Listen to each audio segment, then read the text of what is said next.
not even 2 weeks removed from the senior team's catastrophic failure to make the 2018 World Cup. American soccer fans desperate for some semblance of hope latched onto the under-17 national side and its own World Cup endeavor. The Baby Nats were in the quarterfinals against England following an impressive dismantling of Paraguay in the round of 16. And Saturday's match was impressive, all right. Just not for the United States.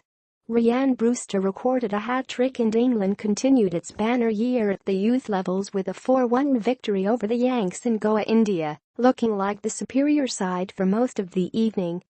In the span of 5 months, England has now booked a place in the U17 World Cup semifinals to go along with triumphs at the U20 World Cup and the U19 European Championship, not to mention a runner-up finish at the U17 Euros. The United States can't match that accomplishment, but it can point to several young stars who have emerged over the past couple weeks in India. One of them, striker Josh Sargent, scored the Yanks' lone goal after England had already gone up 3-0.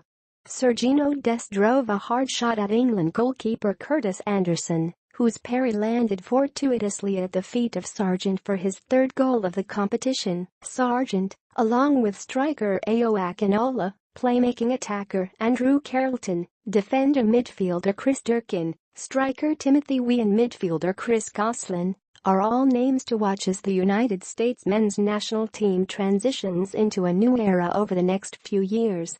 They helped the U17 team win its first 2 group matches to qualify for the knockout stages at this World Cup, then beat Paraguay 5-0 on the back of a hat-trick by Wee, the son of former AC Milan star and World Player of the Year George Wee. But beating England was ultimately too much to ask. Rife with its own starlets, especially Brewster, who's widely considered the top prospect in Liverpool's youth system, England was sharper and more aggressive right from the opening whistle.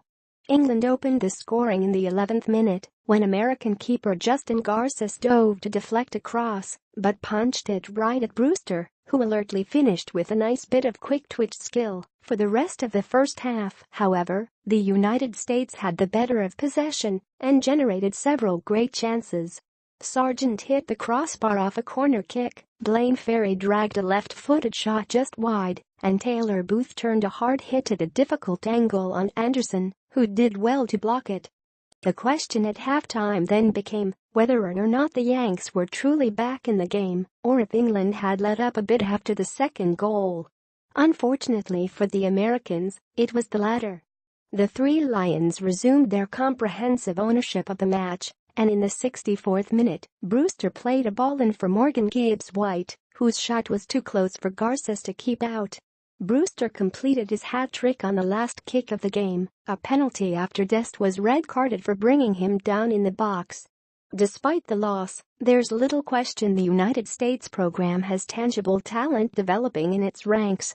With debate swirling over rampant issues at the youth levels in this country and how they contributed to the senior team's World Cup qualifying calamity, promising players at the age 17 level is nothing to sneeze at.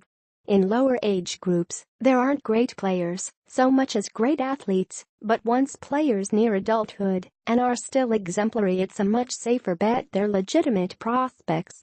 And of course, that isn't to say the Americans are going to turn around and win the 2022 World Cup. There's still plenty of work to be done, starting with naming a new manager. Whoever it is will have a tough time sifting through the deepening talent pool that's about to break onto the scene. And that's not a bad problem to have.